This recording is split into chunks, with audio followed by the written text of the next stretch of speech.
Okay, so here is a summary of the operators that we have defined last time. The grad, div, curl, and the Laplace's operator. We now continue to discuss potential functions. So these are functions of several variables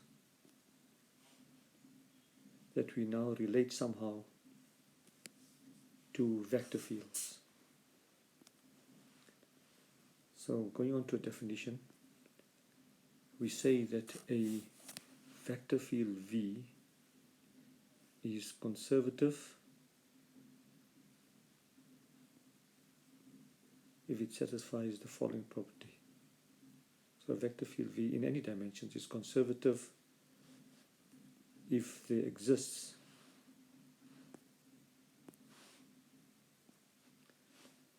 a potential function, a function which we're going to call a potential function, a function phi of whatever the number of variables we're operating with, such that the grad of this function equals the vector field, i.e.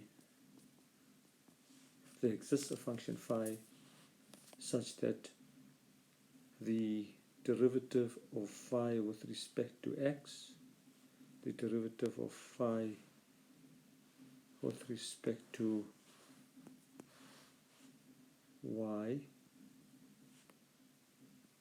and the derivative of phi with respect to z respectively equals the components of the vector field V. Again, I've written this assuming three variables x, y, and z, and the vector field V containing three components. What this means, recall from some time ago, that the grad of phi, as far as the surface phi is concerned, represents the normals. So what it's saying here is that the vector field V is conservative if there exists a surface phi, so that at each point the normal is in fact given by the vector field or the vector V.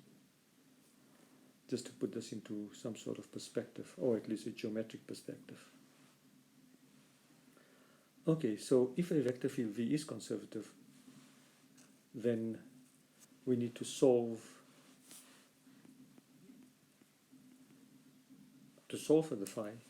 We need to consider the derivative of phi with respect to x equals V1, derivative of phi with respect to y equals V2, and the derivative of phi with respect to z equal V3.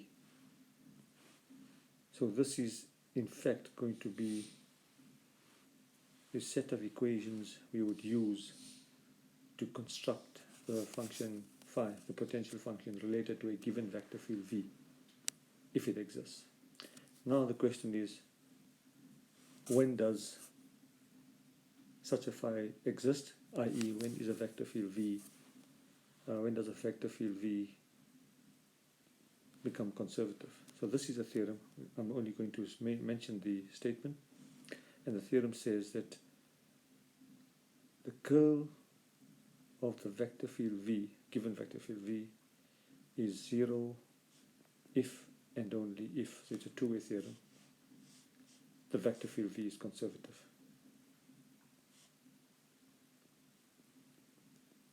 So before embarking on constructing a potential function associated with a vector field V, what we need to do is to check if the curl of the vector field V is 0. So if the curl of the vector field V is 0, then the vector field V is conservative. Then by definition we can go about constructing a potential function using these set of equations. Okay, let's do this by way of example. And of course recall that for two dimensions, to check whether the curl of the vector field V is 0, we need to rewrite the vector field v as having its third coordinate equal to 0, etc. Okay, so this is going to be the next procedure. Well, let's just do an example of a two-dimensional vector field v with v1 equal to y and v2 equal to minus x. Now here is a two-dimensional vector. You recall from earlier on that to determine the curl of this vector field, we will set the third coordinate equal to 0. So in essence, we would include a third coordinate 0, and then we'd calculate the curl of the vector field v, and it always turns out that the first two coordinates will be 0 of the curl of vector field, and when we do the calculation of the third coordinate using the last lecture, we get minus 2, and this is not equal to the 0 vector, so therefore this vector field v is not conservative. So there is no potential function associated with it.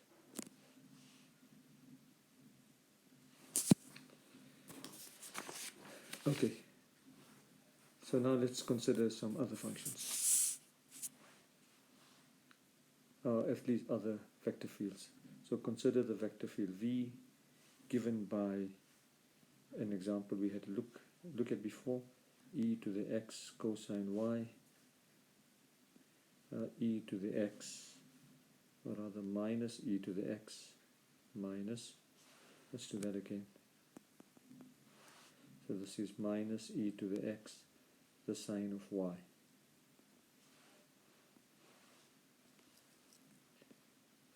In this case, if we check, we can easily check that the curl of the vector field v is in fact equal to the 0 vector. And I leave you to check this. That's straightforward from the last lecture.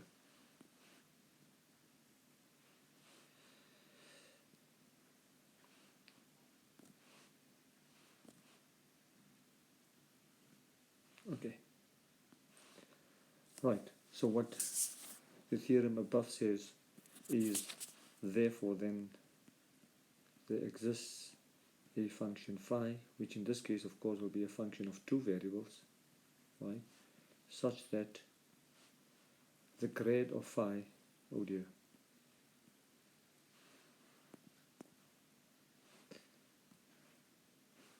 such that the grade of phi equals this vector field v, i.e.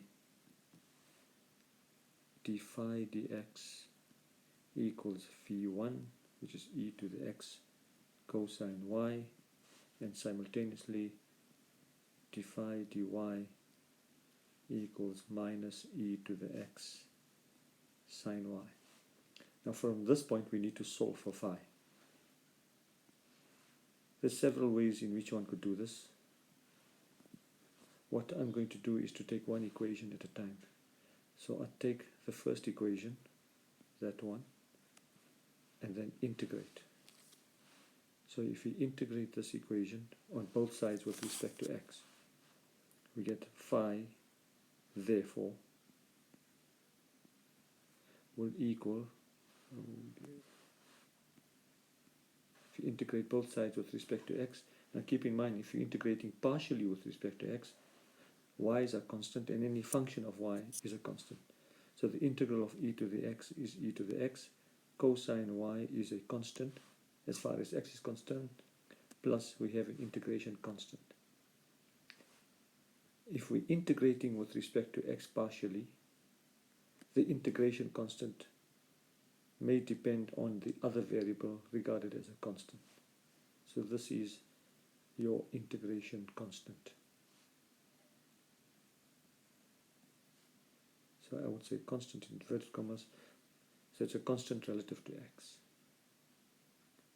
So taking this version of phi as it stands here, I will differentiate with respect to the other variable, which is y. So differentiate with respect to y, so this is therefore, it follows out from here. So integrate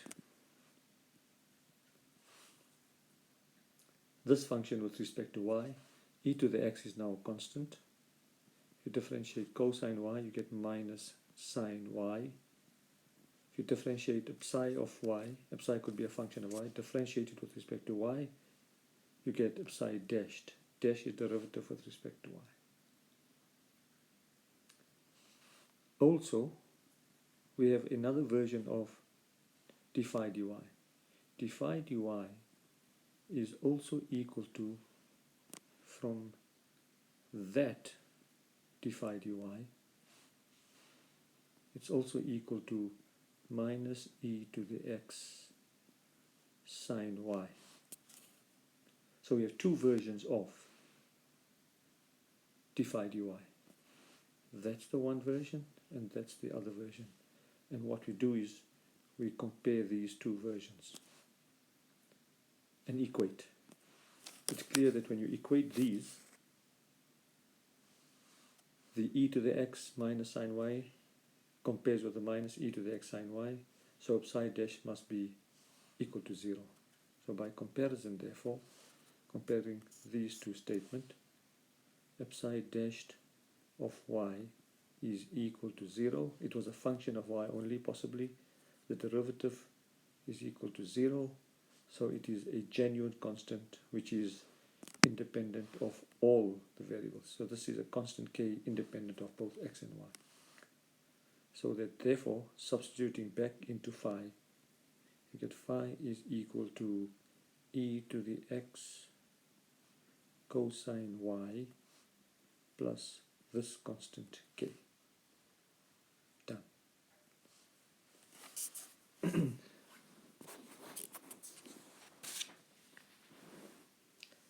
It gets a bit more interesting when you're dealing with the three-dimensional case. So here's an example in which we consider the vector field V given by x as the first coordinate, 2y plus z as the second coordinate, and the third coordinate is 3z plus y.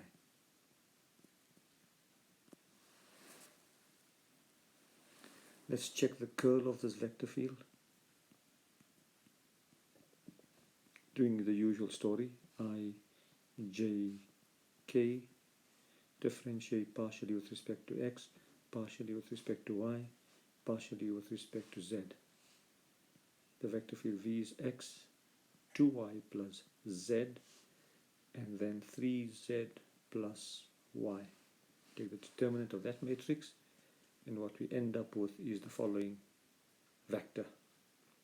The first component, we're taking the determinant of this 2 by 2 matrix, and if you do that, the derivative of 3z plus y with respect to y is 1. The derivative of that component with respect to z is 1.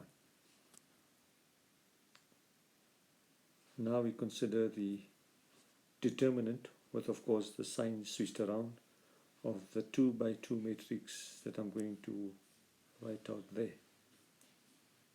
But this time we're going to take that derivative first. The derivative with respect to z of x is 0. The derivative of 3z plus y with respect to x is 0. And lastly, we take the determinant of this 2 by 2 matrix there. So the dx of 2y plus z is 0, dy of x is 0, and what we end up with is the 0 vector. So the vector field V is conservative, and therefore there exists a function phi of 3 variables such that the grad of phi equals this vector field. So we get that d phi dx equals the first component of this vector field, which is x. d phi dy equals the second component of the vector field, which is 2y plus z. And lastly, d d phi dz equals 3z plus y. And we start solving for phi, taking one equation at a time. So I'll start off with this equation and integrate. If you integrate this equation, both sides with respect to x, you get phi is equal to a half x squared plus an integration constant, which could depend on the other variables regarded as constants at this point, which is y and z. I'm going to take this phi as it stands here and differentiate with respect to y. When you differentiate this with respect to y partially, the derivative of half x squared is 0, and the derivative of psi will be derivative of psi with respect to y.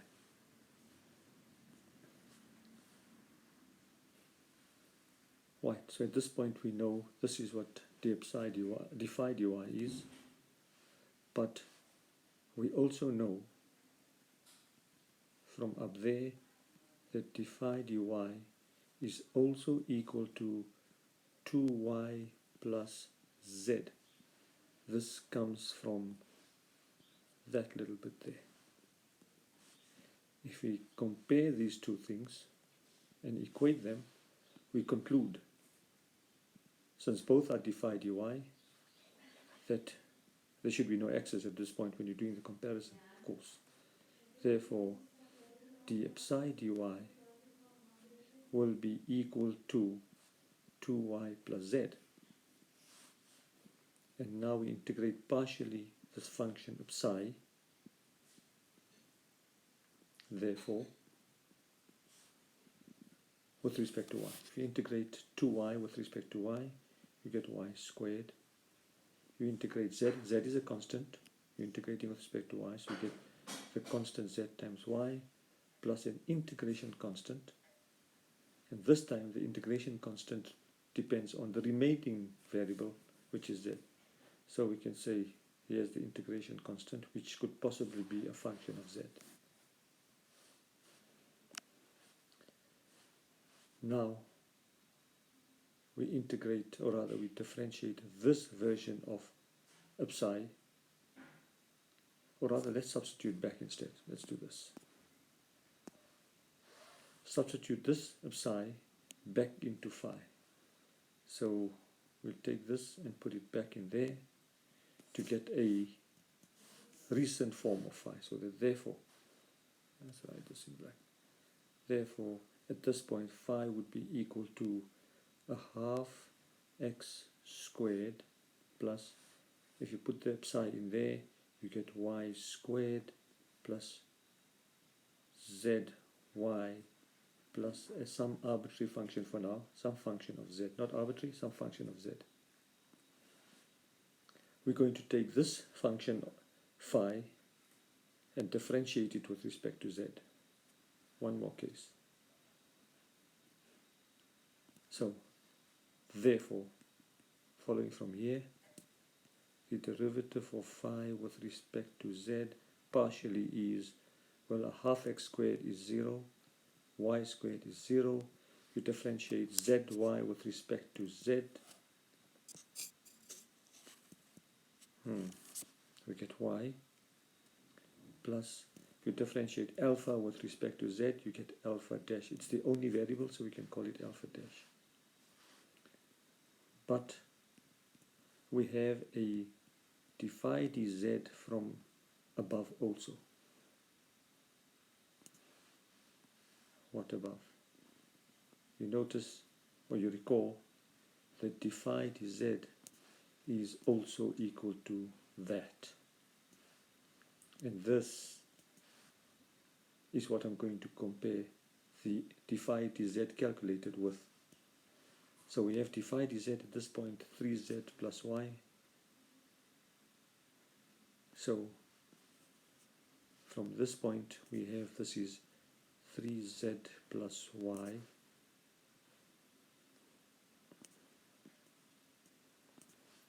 so this is 3z plus y. This is from above.